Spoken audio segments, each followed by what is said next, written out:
poetas del mundo son los mensajeros de la luz, unidos por el arte escrito, cuyo fin es ayudar a la comunidad, preservar el medio ambiente y la equidad de los pueblos. Los invitamos a escuchar la cultura de la comunidad a través de la radio. Iniciativa de carácter cultural financiada con recursos del Gobierno Regional de Magallanes y Antártica Chilena, cuyo marco presupuestario fuera aprobado por el Consejo Regional.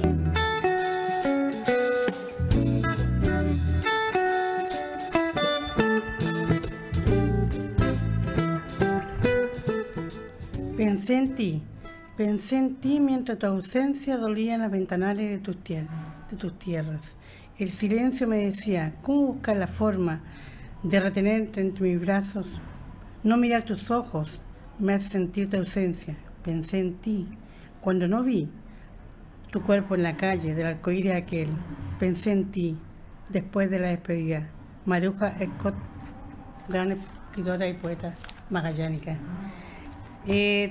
Muy buenas tardes, estimados oyentes y televidentes. Tenemos una gran invitada hoy día, la señora Paola Besani, escultora y pintora, nacida el 22 de septiembre. No voy a decir de qué año, pero en Punta Arenas. ¿Cómo estás, Paola? Un gusto y un placer saludarte. ¿Cómo estás? Muy bien, y gracias, Ruth, por esta invitación. Feliz de estar acá contigo. Sí, de verdad, es agradable también estar contigo, Paola. Tú eres licenciada de Arte de la Pontificia Universidad Católica, ¿ya? ¿Qué te hace ruido el Gaspar Galás, Arturo Hein, Ignacio Villegas? ¿Qué te hace ruido ellos? Gaspar Galás fue un gran maestro en la escuela, era profesor de historia y también de escultura. Ya. Y tal vez una de las personas con quien más trabajé en la escuela de arte fue con Ignacio Villegas, que lo mencionaste ahí también.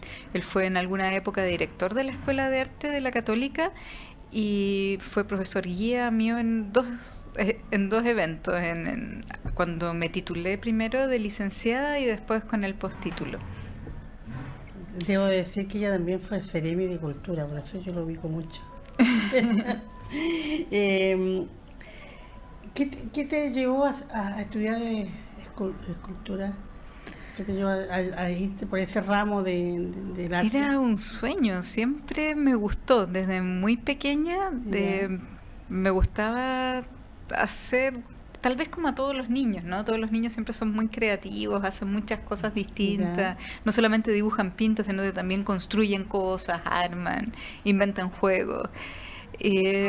Y dentro de esos juegos infantiles, en el caso mío, siempre estaba relacionado con los libros. Me gustaba mucho mirar libros de historia del arte, que afortunadamente en mi casa había muchos. Entonces, puede ser que no sabía ni leer, sin embargo, para mí, en vez de hojear un libro de cuentos infantiles, hojeaba enciclopedias con imágenes de pintura. Para mí miraba... Era común. Era muy corriente y miraba esto y me fascinaba. Tal vez el primer enganche siempre pasa con alguien, ¿no? O con algo, con una época de la historia. A mí me gustaban mucho las cosas del Renacimiento. Y recuerdo que tenía una predilección muy marcada por las cosas de Botticelli. Hoy en día me sigue gustando mucho, pero tengo otros ídolos que son más grandes tal vez que él, ¿no? Uno va creciendo y cambiando vez su gusto. Él tiene un postítulo en propuestas y técnicas contemporáneas. Sí. Sí. Y también fuiste docente en la Pontificia Universidad Católica también. Sí, fui profesora durante 10 años. 10 años. Sí. Y has expuesto una cantidad de obras, pero importantísimas. ¿En qué te vas a hacer tu escultura, Paola? Porque yo vi mucho de árbol. Me llamó la atención.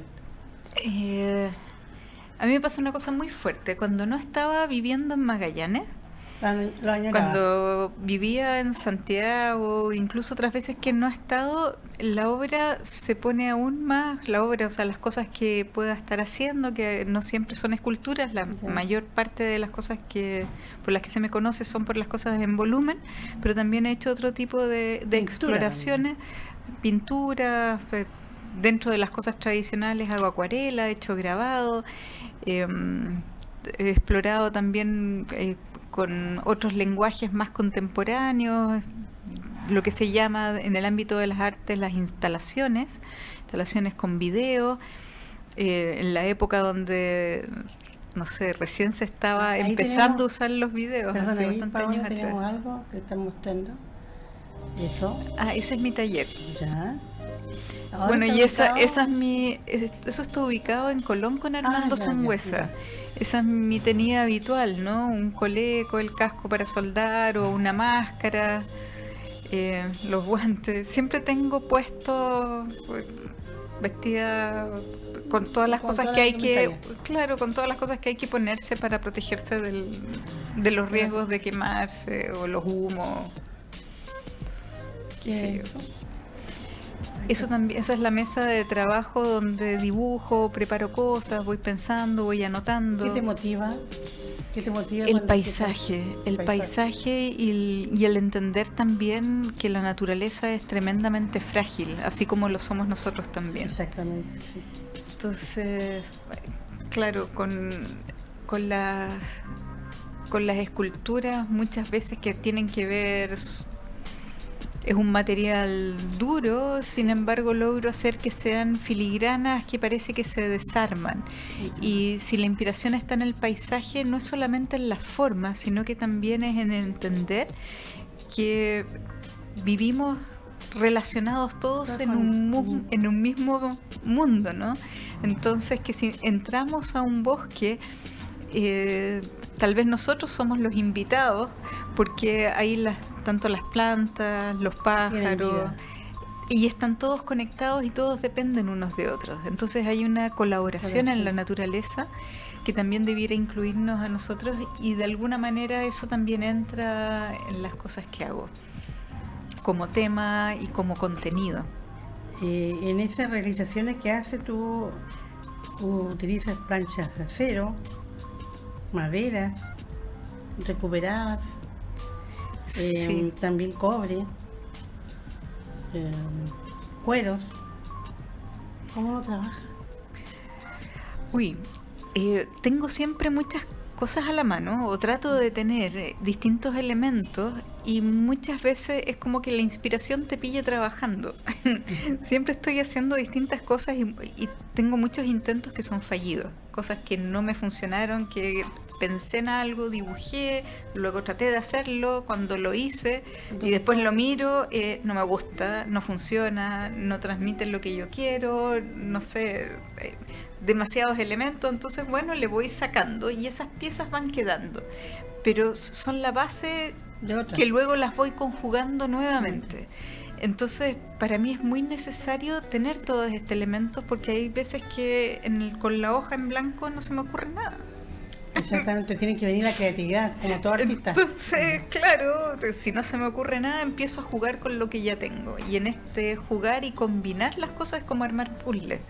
Entonces eso me ayuda mucho a seguir tirando hilos, y de repente me doy cuenta, Que tiene todo un todo. sin pensar demasiado, descubro ciertas relaciones entre las formas, entre los materiales, que dice, acá hay una metáfora, esto me sugiere otra cosa. Y en ese paso al me sugiere otra cosa, a veces una intuición, que no la entiendo tan claramente en una primera instancia, sino que con el tiempo me voy dando cuenta, y es ahí cuando realmente aparecen obras que tienen más sentido. Por ejemplo, de repente si digo, ya, quiero hacer un barco, y quiero hacer un barco porque quiero hacer un barco, pero luego ¿cuál es esa forma? Esa forma es agresiva, es más femenina, es más masculina, si es que los barcos nos sirven para desplazarnos, qué es lo que significa la idea del viaje, qué es lo que significa grabar o recortar un mapa y que el barco sea inútil y no pueda flotar.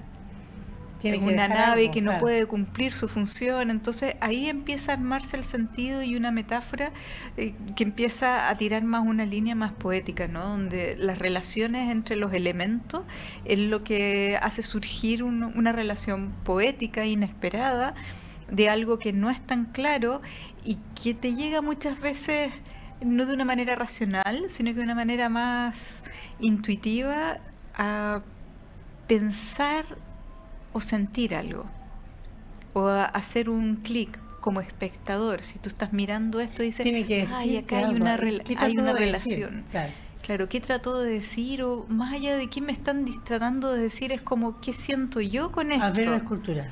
Porque si la pieza, la escultura, la obra realmente funciona, no necesita una explicación al lado, no necesita un texto Es como, que lo explique, sino claro, que... como un poema que tú lo haces nomás y se frota y fluye. Y debiera tener además más capas de sentido. Tú lo puedes mirar y tal vez puedes volver y puedes encontrar otra relación que no habías visto antes y que también está ahí. Y que es bonita descubrir, ¿no? Entonces, claro, yo de repente hablo de esta relación en la naturaleza, hablo de la fragilidad, hablo del ser humano, pero del ser humano enfrentado... También somos frágiles, ¿no? Ante un medio que nos puede resultar... más cómodo, menos cómodo, más salvaje, más brutal. Perdón, está mostrando ahí otro... Eso, por ejemplo, desde la última exposición que hice en la Galería Patricia Readi en Santiago, igual que esa. Y claro, son formas que son vegetales, que van al viento. Entonces la gente en esa última exposición lo relacionaban con el paisaje de Magallanes. Entonces, o sea, entiendo estas obras porque vienes de Punta Arenas, porque, claro, es un paisaje que nos queda a nosotros que vivimos en Santiago lejos y esto nos lo evoca. Pero a la vez... ¿Cómo lo llamaste ahí, por ejemplo? Tiene un nombre muy particular, pero no me acuerdo en este momento. Yo lo estuve leyendo. La exposición se llamaba Estrecho de Magallanes. Sí, sí, eso sí. Y ese es un instrumento de navegación, según yo. Es un astrolabio. Pero obviamente no es un astrolabio. Y esto de que tenga vegetación y que tenga un corazón distinto y al centro tenga una hoja, es como... ¿qué es lo que te guía? ¿Qué es lo que tú quieres que te lleve? Es la naturaleza es la que te lleva. La naturaleza es la que te guía. Entonces, aparte de una primera entrada que puede ser mirando una obra y decir, esto me parece atractivo visualmente, pero luego si lo empiezas a pensar puedes encontrar otras lecturas. ¿Y qué es para ti los árboles de memoria?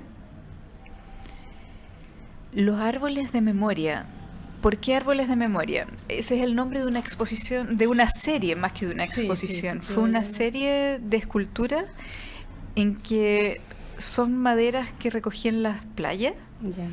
Y las cuales algunas las intervine, no las tallé. Al intervenir las fui construyendo con ellas cosas, o las acompañé, por ejemplo, a un gran tronco que encontré, lo quemé con soplete y quedó negro y le puse una pequeña ramita. Entonces es como un brote de una madera gigantesca y quemada.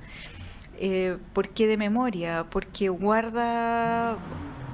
los árboles guardan la historia de lo que los ha acompañado. Y eso me parece tremendo, y los árboles viven mucho más que nosotros, en nuestros años, ¿no? Hay árboles, no sé, que viven 500, 600 años, incluso más. Y hay otros, bueno, menos, depende del tipo de árbol. Y llevan su registro de vida en los anillos de crecimiento. Entonces, todas esas cosas a mí me llaman la atención, me conmueven y me hacen pensar en las escalas de tiempo y realmente mirarnos a nosotros como seres humanos, como lo pequeños que somos, y nuestra vida en particular, cuando uno dice, chuta, ¿qué hago yo acá? ¿No? Tengo una existencia que es muy corta en una escala de vida que muchas veces pensamos que es la nuestra nada más, cuando la Tierra tiene millones y millones de años. Es como una piedra somos una piedrita, ¿no? Que Claro, somos algo, somos un suspiro, las escalas son tremendamente relativas. Entonces, mirar las escalas de tiempo desde nuestra forma de mirar, desde nuestra escala personal, somos pequeños. Claro, es sentirse ínfimo.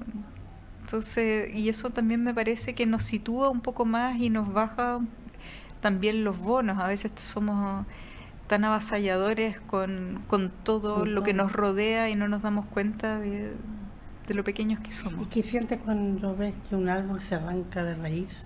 ¿Qué sientes tú ahí? Como Me artista? da mucha pena.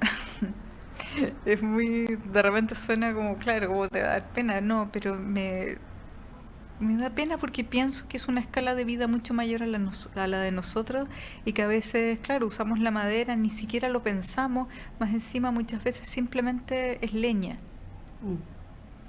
¿No? Cuando vas a alguna parte y dices, chuta, aquí se usa leña, y tú dices, pucha, pues son árboles, son vida y la quemamos porque necesitamos la energía, que claro, lógico, lo necesitamos y se hace, pero me cuesta separar que estamos quemando años de existencia. ¿Tú dirías que el ser humano es un depredador? Absolutamente, somos la especie más exitosa sobre la Tierra y la que más daño le ha hecho a la Tierra y a los otros seres vivos con los que habitamos o cohabitamos. Incluyendo a otros seres humanos. Incluyendo a otros seres humanos. O sea, somos malos primero con nosotros mismos y después con otras especies. Exactamente. ¿Y qué piensas acerca del feminismo? Pasando a otro tema, ¿qué piensas sobre el feminismo? Pienso muchas cosas con el feminismo. Primero soy mujer y uno tiende a pensar que por ser mujer uno siempre debiera ser feminista, pero también me causa cierto ruido esta separación, el decir, claro, el feminismo que aboga por los derechos de la mujer. Creo que tenemos los mismos derechos, hombres y mujeres. También siento que es verdad, que es cierto que la mujer ha estado postergada en ciertos roles y también me parece que es un tema cultural. Creo que nuestro país ha ido avanzando y realmente se siente más fuerte en estos últimos años. Cuando digo últimos años, casi las tomas del año pasado de las mujeres en las universidades, como para empezar a cambiar un tipo de cultura que ya en otros países está mucho más internalizado y no existe este maltrato o este menosprecio hacia la mujer por ser mujer, sino que realmente se miran de igual a igual,